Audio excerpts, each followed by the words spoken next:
भाइयों बहनों नमस्कार। All India anganwadi news channel में आपका स्वागत है। चैनल से जुड़ने के लिए नीचे दिख रहे रेड कलर के सब्सक्राइब बटन पर आपको सबसे पहले क्लिक करना है। फिर साइड में एक नोटिफिकेशन बेल यानी घंटी बन के आएगी, उस पर जब आप दबाएंगे तो 3 घंटी आपको दिखेंगी, जिनमें सबसे ऊपर आल वाली घंटी आप लोगों को दबा लेनी है। सभी आंगनबाड़ी सेविका सहायिका मिनी बहनों का आज सुबह की सच्ची खबरों में स्वागत है। बहनों, जैसा कि आप देख सकती हैं, विधानसभा चुनाव से पूर्व संविदा सेवकों को तोहफा दे सकती है सरकार। एक ऐसा आर्टिकल सामने आया है। नीचे आप देख सकती हैं, लिखा है 98,000 आंगनबाड़ी कार्यकर्ताओं का मानदेय भी बढ़ेगा, कटौती जो हुई थी वो भी बहाल हो जाएगी। तो आइए देखते हैं, इस बड़ी खबर पर थोड़ा फोकस करते हैं, उसके बाद तमाम बड़ी खबरें आपको इस वीडियो में और देते हैं। तो सभी बहनों से अनुरोध है कि वीडियो को पूरा देख लेना, और जो बहनें ऑल इंडिया चैनल से ना जुड़ी हो वो अपने ऑल इंडिया चैनल को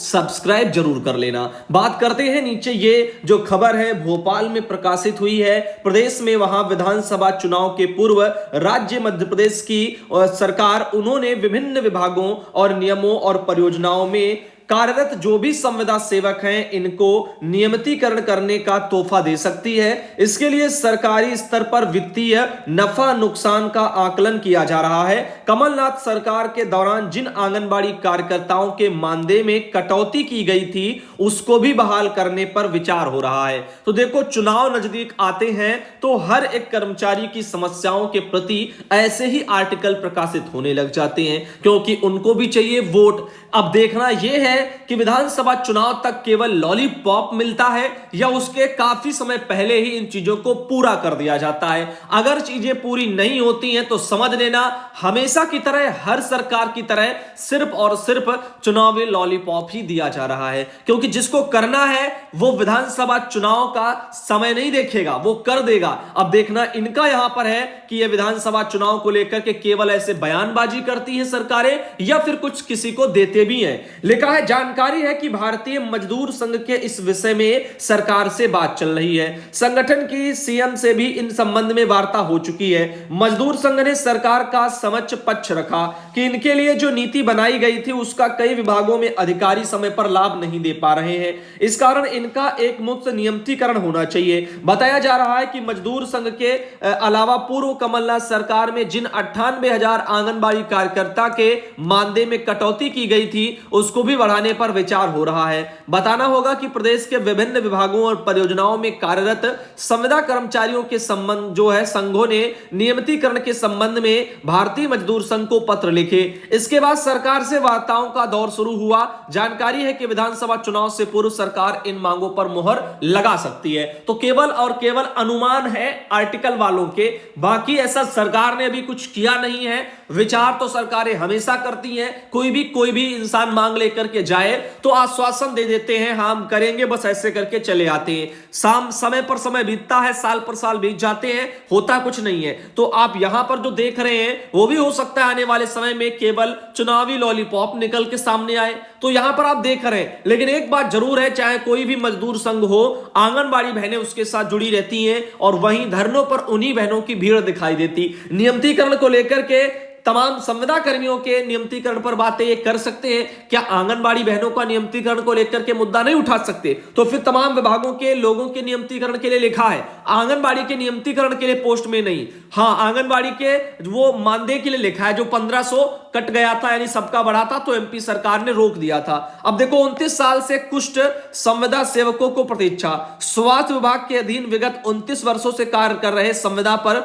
जो कुष्ठ कर्मचारी हैं, इनका दोपहर वक्त भारतीय मजदूर संघ में नियमितीकरण के लिए जमावड़ा हुआ था। और वहीं पर इस संगठन में रजनीश विश्वकर्मा ने बताया कि स्वास्थ्य विभाग में 1993 के दौरान कुष्ठ उन्मूलन कार्यक्रम के तहत पूरे प्रत्येक जिले में 7 कैडर नियुक्त हुए। इनमें मेडिकल ऑफिसर, एएनएम और यहां पर जो एनएमए लिखा है, और लैब टेक्नीशियन, ड्राइवर और भृत्य की समस्या जो नियम है उनका पालन करते हुए रिक्त पदों पर जो भर्तियां हुई। अब शासन के द्वारा उसी क्रम में 2005 में मेडिकल ऑफिसर, ड्राइवर और चपरासी को नियमित कर दिया गया था। था। इस प्रक्रिया में नॉन मेडिकल असिस्टेंट और नॉन मेडिकल सुपरवाइजर और लिपिक को छोड़ दिया गया था। इस दौरान शासन द्वारा इन्हें आश्वस्त किया गया था कि जल्दी आपको भी रिक्त पदों पर नियमित किया जाएगा।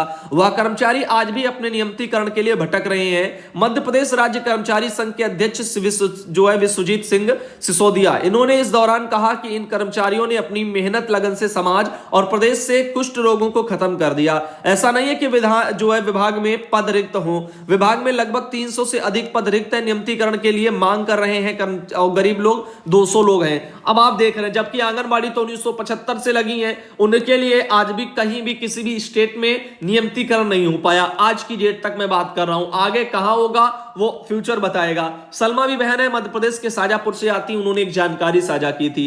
अब चलते हैं आगे और आपको बताते हैं दिल्ली का हाल। दिल्ली में आंगनबाड़ी कार्मिकों के संघ ने एमसीडी चुनाव के बहिष्कार का ऐलान किया है। आपको हम बताना चाहेंगे कि आंगनबाड़ी कार्मिकों के एक संघ ने वीरवार को ऐलान किया कि वह दिल्ली नगर निगम में वहां पर चुनाव का बहिष्कार करेंगे। संघ का कहना है कि 884 कार्मिकों की सेवा को मनमाने तरीके से दिल्ली सरकार ने खत्म कर दिया, तो भाजपा और आम आदमी पार्टी के खिलाफ बहनें अभियान चलाएंगी। साथ ही यहां पर एमडीसी के 250 वार्ड का चुनाव अगले महीने 4 दिसंबर को होगा तथा नतीजे 7 दिसंबर को घोषित किए जाएंगे। दिल्ली राज्य आंगनबाड़ी और सहायता संघ की प्रमुख शिवानी कौल ने दावा किया कि संघ के तहत आने वाली सभी 22,000 आंगनबाड़ी और सहायिका और उनके परिवार के सदस्य वोट नहीं डालेंगे। उन्होंने कहा कि संघ दोनों दलों के खिलाफ वोट बंदी अभियान भी चलाएगा। कौल ने आरोप लगाया कि राजनीतिक दलों के हमेशा आंगनबाड़ी कर्मी और सहायिकाओं को वोट बैंक माना और अभियान में उनका उपकरण के तौर पर इस्तेमाल किया और उन्हें पता है कि हमारी पहुंच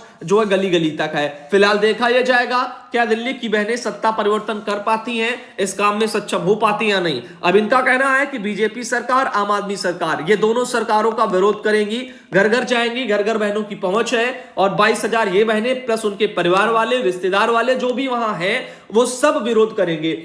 अब देखना होगा क्या चुनाव को उनके नतीजे बहनें हमारी बदल पाती हैं या नहीं, क्योंकि झारखंड की बहनों ने तो बदल दिया था। तो यहां पर अब देखना इनका है। आगे देखिएगा, ज्योत्सना गुप्ता बहनें औरैया से आती हैं और जिनके वहां से कुछ दुखद समाचार आए हैं। आज बहुत से दुखद समाचार हैं, जिनमें से एक आपको बता दें कि आंगनबाड़ी कार्यकर्ती पुष्पा देवी के पति राम किशोर का अचानक निधन हो जाने के कारण रो रो करके इनका बुरा हाल यहाँ पे हो रहा है। इनके छोटे 2 बच्चे हैं। अब आंगनबाड़ी बहनें सब घर गई और उन्होंने वहां पर उनको काफी समझाया, काफी टाइम तक रुकी है वहां पर।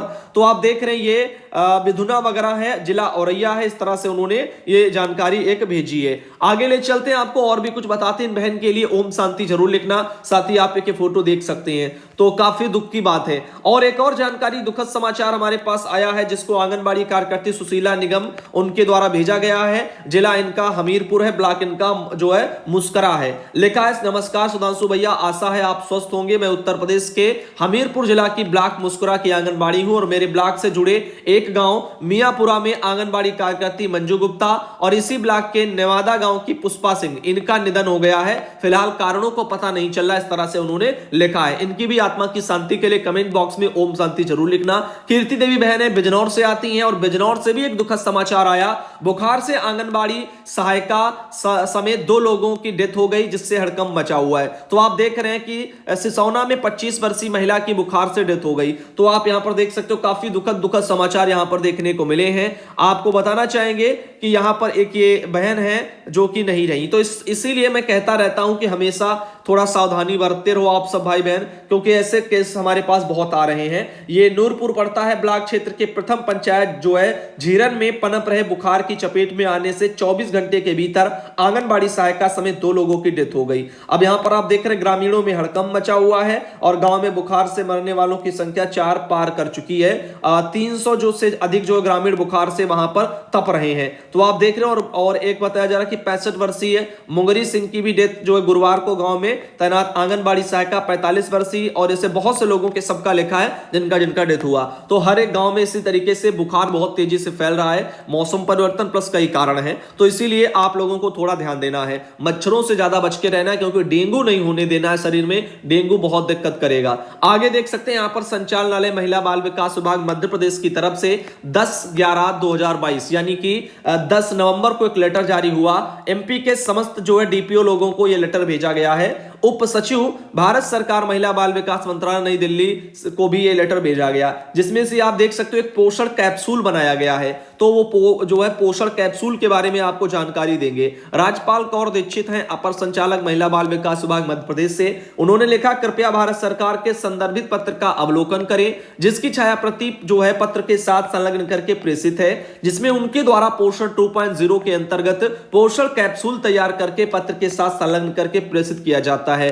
अब उक्त कैप्सूल की प्रति आपके जिले के समस्त परियोजना अधिकारी के समस्त आंगनबाड़ी कार्यकर्तियों को प्रेषित करें, ताकि उनके द्वारा प्रभावी तौर पर पोषण 2.0 का क्रियान्वयन किया जा सके। तो इस तरह से आप देख सकते हैं कि यहां पर ये एक जानकारी पोषण कैप्सूल के बारे में, और ये रहा पोषण कैप्सूल का पूरा एक हमारे पास पीडीएफ आया है। समय मिलते ही आप सबको पोषण कैप्सूल के बारे में भी ऑल इंडिया पर जानकारी देंगे। आप सब जो है ऑल इंडिया की सभी खबरों को टाइम निकाल करके नियमित रूप से देखा करें और सभी जानकारियों को हासिल किया करें। कामनी बहन है, कानपुर देहात से आती है। उन्होंने लिखा, अमन यात्रा में एक आर्टिकल प्रकाशित हुआ कि बीएलओ को मानदेय प्राप्ति के कारण नहीं मिलेगा प्रतिकर अवकाश। तो प्रतिकर अवकाश को लेकर के कुछ जानकारी है। रिद्धि पांडे, बेसिक शिक्षा अधिकारी कानपुर देहात, और परिषदीय शिक्षकों को मिलेगा प्रतिकर अवकाश। तो यहां पर आप देख सकते हैं अमन यात्रा ब्यूरो में लिखा है कि कानपुर देहात से परिषदीय शिक्षकों को प्रतिकर अवकाश मिलेगा। मतलब यदि कोई शिक्षक अवकाश के दिनों में सरकारी काम करता है तो उसे 1 महीने के अंदर किसी कार्य दिवस में अवकाश दिया जाएगा। बीएलओ पद पर कार्य करने के प्रति मानदेय दिया जाता है, अतः नियमानुसार जिस कार्य के प्रति मानदेय देय होता है उक्त के प्रति प्रतिकर अवकाश देय नहीं है। बेसिक शिक्षा अधिकारी रिद्धि पांडे ने बताया कि प्रतिकर अवकाश ऐसे शिक्षकों को स्वीकृत किया जाएगा जिन्होंने विभागीय निर्देशों के क्रम में अवकाश के जो है दिनों में कार्य किया हो। प्रतिकर अवकाश का उपयोग जो है यानी उपभोग उसी माह में किया जा सकेगा जिस माह शिक्षक से कार्य लिया गया हो, और प्रतिकर अवकाश सक्षम अधिकारी के द्वारा स्वीकृत करने के बाद उपभोग जो है यहाँ पर उपभोग किया जा सकेगा। यह अवकाश ऐसे कार्य के प्रति ही देय होगा जिससे एवज में कार्मिक के द्वारा कोई मानदेय या धनराशि प्राप्त ना की गई हो। तो कहने का मतलब है अगर कोई बीएलओ वर्कर है उसको मानदेय मिलता है, बीएलओ वाला 500 रुपया महीने के अकॉर्डिंग जो अभी तक आ रहा था, वो बाकी बढ़कर के मिलना तो 1,000 चाहिए था फिलहाल। तो ऐसे कोई भी कितना भी पैसा मिलता हो मानदेय स्वरूप, तो उन लोगों को वहां पर प्रतिकर अवकाश नहीं मिलेगा, ऐसा यहां पर कहना है। तो कहीं ना कहीं तो गलत है, क्योंकि सब एक तो उल्टे बीएलओ जैसे कार्य करा लो, ठीक, उल्टे वहां पर प्रतिकर अवकाश भी ना दो, तो फायदे क्या, इंसान करना ही बीएलओ का कार्य नहीं चाहेगा। एक तो जबरदस्ती उनसे बीएलओ का कार्य कराया जाता। आशा वर्मा बहन है, बाराबंकी से आती है, एक आर्टिकल वहां पर भी प्रकाशित हुआ। आंगनबाड़ी कार्यकर्ताओं को चुनाव समेत दूसरे कामों में लगने पर यानी उनको लगाने पर रोक यहां पर बताई जा रही। लखनऊ से मैटर, निकाय चुनाव ड्यूटी को लेकर के हाई कोर्ट में किया गया था विरोध। 1,89,000 आंगनबाड़ी कार्यकर्ता हैं उत्तर प्रदेश में। लिखा, इलाहाबाद हाईकोर्ट की लखनऊ पीठ ने आंगनबाड़ी कार्यकर्ता को चुनाव समेत अन्य दूसरे कामों में लगाने पर रोक लगा दी है। अदालत ने अपने आदेश की प्रति मुख्य सचिव को भेजी है, जिससे कि वह संबंधित जिलाधिकारियों को जरूरी निर्देश जारी कर सके। मालूम हो कि प्रदेश में 1,89,000 आंगनबाड़ी कार्यकर्ता हैं। न्यायमूर्ति आलोक माथुर की एकल पीठ ने यह फैसला मनीषा कनौजिया व अन्य की याचिका पर दायर किया। तो याचिकाओं का कहना था कि वे बाराबंकी जिले की आंगनबाड़ी केंद्र सिटी गुलेरिया गर्दा में बतौर आंगनबाड़ी कार्यकर्ता के रूप में कार्यरत हैं। उन्हें प्रशासन ने स्थानीय निकाय चुनाव में बतौर बूथ लेवल अफसर बीएलओ की ड्यूटी में लगा दिया। यह केंद्र और राज्य सरकार के आदेशों और निर्देशों के खिलाफ है। इस तैनाती से क्षेत्र में बच्चों, माताओं और स्वास्थ्य की देखभाल की व्यवस्था प्रभावित होती है। याचिकाओं का तर्क है कि चुनाव के काम में अन्य काम स्तर के कार्मिकों को लगाया जा सकता है। उधर डीएम और अन्य पक्षकारों की ओर से जवाब में कहा गया कि चुनाव का कार्य सर्वोच्च अहमियत वाला है, ऐसे में सभी अफसरों को इसमें सहयोग करना होता है। इस पर कोर्ट ने कहा कि इन कार्यकर्ताओं का काम काफी अहमियत वाला होता है। इनकी चुनाव या किसी अन्य काम में ड्यूटी से धात्री, गर्भवती, ये सभी जो हैं और अनेक जो है स्वास्थ्य पर गंभीर असर पड़ेगा। इस टिप्पणी के साथ कोर्ट ने अपना आदेश जारी कर दिया। तो आप देख रहे हैं बहुत ही बड़ी सूचना जो कि यहां पर देखने को मिल रही है। तो अगर ये सही है तो बहुत अच्छी बात है। तो चुनाव वगैरह ड्यूटियों से बहनों को शायद मुक्त कर दिया जाए इस ऑर्डर के बाद, लेकिन देखना यह होगा कि ये जिलों के अधिकारी क्या करते हैं। वहीं एक अगली जानकारी, कुपोषण से बच्चों का मानसिक विकास और वृद्धि रुकती है, ऐसा डीपीओ का कहना है। ललितपुर में खबर प्रकाशित हुई है। बच्चे के साथ उनकी माता यहां पर देखने को मिल सकती हैं। दस्तक अभियान में चिन्हित 58 में से 49 बच्चों को एनआरसी भेजा गया। पोषाहार के साथ नौनिहालों को सेहतमंद बनाने के लिए भी प्रयास किए जा रहे हैं। तो ऐसे में आप देख सकते हैं कुपोषण और बीमारी एक दूसरे के पूरक हैं। डायरिया, निमोनिया और जो अन्य संक्रमण शरीर में कुपोषण उत्पन्न करता है। इससे बच्चों का विकास और उनकी वृद्धि प्रभावित हो जाती है। तो विषम परिस्थितियों में बच्चों को बचाने के लिए स्वास्थ्य विभाग के साथ में मिलकर के बाल विकास विभाग और काम कर रहा है। इसी तरीके से ये सब एनआरसी में बच्चे रेफर कराए जाते हैं। तो यहां पर जो है इनमें जो है सरकारी योजनाओं तक उन तक पहुंचाने की जिम्मेदारी आंगनबाड़ी कार्यकर्ता की होती है। इसलिए सारे काम बहनों पर हमारी डाल दिए जाते हैं और उनसे कराए जा रहे हैं। आंगनबाड़ी कार्यकर्ता को निर्देश किया गया कि मुख्य चिकित्सा अधिकारी डॉक्टर यहां पर ये बक्सी इनके साथ पहुंचे और 5 साल की उम्र तक के बच्चों का क्षमता एक जैसी हो, इस तरह से उनके कुपोषित है उनमें स्वास्थ्य बेहतर करने की दिशा में प्रयास करो। ऐसे ही सब आर्टिकल इसी दिशा में आए हैं स्वास्थ्य से जुड़े हुए। एक और मैटर था, पराली जलाने पर नहीं मिलेगा लाभ। तो इस तरह के मैटर को आप देख सकते हैं। जुर्माना भरने के साथ सरकारी लाभों से वंचित होंगे किसान। तो ये आपका कंदवा पड़ता है, वहां से एक जानकारी, पराली जलाने से नष्ट हो जाते हैं खेतों में मौजूद जो है यहां पर मित्र कीट और सूक्ष्म पोषक तत्व। अब कीट में क्या, केचुआ ही किसान का मित्र है, बाकी तो कीट पतंगे फसलों को खराब करते हैं, फसलों को जो चाट चाट करके दीमक की तरह चाट जाते हैं। अब वो कीट पतंग उनकी फसल को थोड़ी आगे बढ़ाते हैं। अब किसानों पर प्राथमिकी दर्ज करने की व्यवस्था खत्म कर दी गई। इस तरह से जुर्माने का प्रावधान बता रहे हैं, 2500 रुपया दे दिया गया है। तो एकड़ जो यहां पर लिखा गया 2 एकड़ क्षेत्रफल तक का अगर किसी के पास खेत है, पराली जला रहा है तो 2500 रुपया पड़ेगा। और उसके अलावा यहां पर लिखा है 5000 लिखा गया है कि अगर 2 से 5 एकड़ के बीच में है तो 5000, और अगर 5 एकड़ से भी ऊपर खेत है अगर जलाया जा रहा तो 15000 रुपया दंड दिया जाएगा। तो इस तरह से यहां पर आप देख सकते हो पराली को लेकर के भी काफी मैटर आते रहते हैं। और ये हैं कल्पना आजमगढ़ से बहन आती हैं और इनके अलावा सुधा सिद्धार्थनगर से आती हैं। और एक मैटर था रोनी जो है जो कि संभल से आती हैं। इन्होंने लिखा था कि यह वीडियो संभल जिले का है। सुधांशु भाई, यह हालत है वितरण के। ग्रामीण लोग आंगनबाड़ी केंद्र में घुस करके जबरदस्ती राशन लूट करके ले गए हैं। लाभार्थी अधिक हैं और राशन कम आता है, इसलिए यहां का ये हालात है। तो आप देख सकते हैं यहां पर एक मेरे पास 1 मिनट 48 सेकंड का वीडियो आया है।